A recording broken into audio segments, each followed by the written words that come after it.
jambo la al-ibtila. Allah subhanahu wa ta'ala amelithibitisha ndani ya Qur'an sehemu mbalimbali na sura tofauti tofauti kwa uslubu mbalimbali. Lengo mwanadamu asighafilike kuwa hali yoyote atakayokuwa nayo basi Allah subhanahu wa ta'ala ni mwenye kumtahini. Allah subhanahu wa ta'ala anamtahini mwanadamu katika hali yoyote aliyokuwa nayo, na hili ni jambo la muhimu mwanadamu kufahamu kuwa hali yoyote aliyokuwa nayo yupo katika ibtila. Hakuna sekunde inayompitikia mwanadamu isipokuwa Allah subhanahu wa ta'ala anamtahini wakati huo na hali hiyo aliyokuwa nayo. Na mwanadamu katika maisha haya ya duniani hawezi kutoka nje ya hali tatu. Atakuwa yupo katika hali mojawapo katika hizi hali tatu. Anatakiwa ajue kila hali aliyokuwa nayo, namna ya kuikabili hali hiyo ili awe katika wale ambao Allah subhanahu wa ta'ala amewaridhia.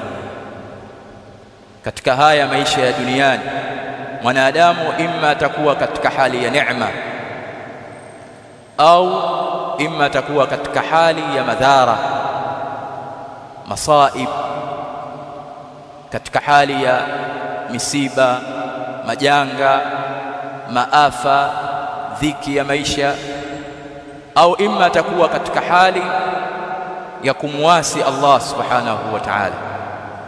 Amefanya moja katika madhambi ambayo Allah subhanahu wa ta'ala ameharamisha. Katika hali zote tatu hizi mwanadamu yuko ndani ya al-ibtila. Allah subhanahu wa ta'ala anamtahini mwanadamu katika hali hiyo aliyokuwa nayo.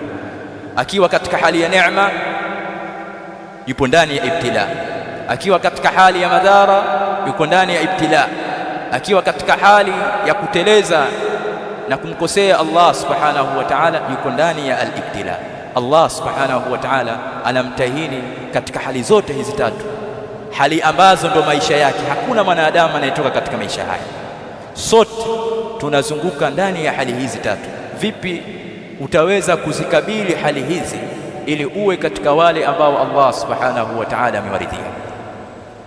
Wanawachuoni wanasema kulingana na maamrisho ya Allah subhanahu wa ta'ala ndani ya Qur'an na mafundisho ya Mtume sallallahu alayhi wasallam na mwenendo waliokuwa nao wema waliotangulia, mwanadamu akiwa katika hali ya neema, na neema za Allah subhanahu wa ta'ala ni nyingi, wa in ta'uddu ni'matallahi la tuhsuha. Neema za Allah subhanahu wa ta'ala kwa mwanadamu ni nyingi kwa aina zake mbalimbali. Neema ya afya, neema ya watoto, neema ya uhai, neema zote ambazo Allah subhanahu wa ta'ala anamneemesha mwanadamu. Katika hali hii ni wajibu juu yako uikabili hali hii kwa kumshukuru Allah subhanahu wa ta'ala, uelekeze shukrani kwa aliyekuneemesha neema hizo ambaye ni Allah subhanahu wa ta'ala. Na shukrani haitwi kuwa ni shukrani kisheria ya Uislamu isipokuwa itimize nguzo tatu.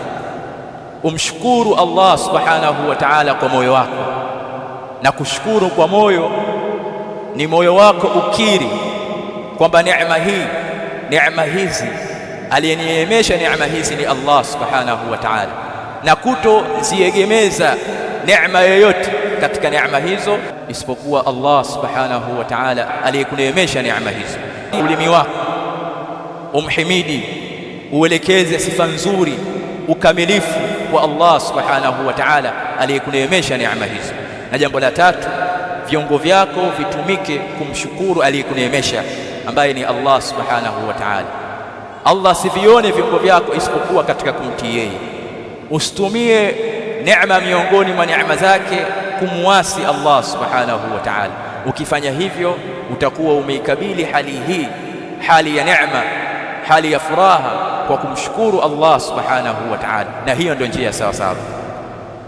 Na mwanadamu akiwa katika hali ya kinyume chake, kwa maana hali ya madhara, hali ya masaib, majanga, ana maradhi, imma yeye au mmoja katika ndugu zake, mmoja katika watu wake wa karibu, mkewe, mtoto wake, dhiki ya maisha, kipato kidogo, masaib ya aina yoyote, akajiona kuwa hana raha ya moyo, ana dhiki, hali hii ni wajibu juu yake aikabili bisabr, kwa kufanya subra, na ajue kwamba hali yoyote aliyokuwa nayo katika dhiki ni makadirio ya Allah subhanahu wa ta'ala, ni mambo ambayo Allah subhanahu wa ta'ala ameshayakadiria, aliyajua akayaandika katika lauhi mahfudh kabla ya kuumba mbingu na ardhi kwa miaka 1050, kisha akataka yatokee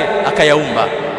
Kwa hiyo si jambo ambalo la kuzuka, ni jambo ambalo liko Allah subhanahu wa ta'ala amelikadiria.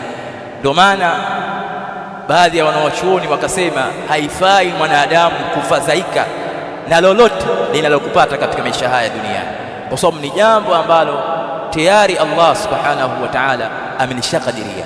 Kwa hiyo hali ya dhiki inakabiliwa kwa kufanya subra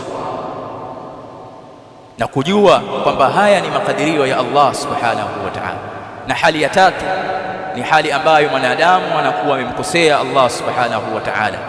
Hali hii anatakiwa aikabili kwa kutubia kwa Allah subhanahu wa ta'ala na kukithirisha istighfar.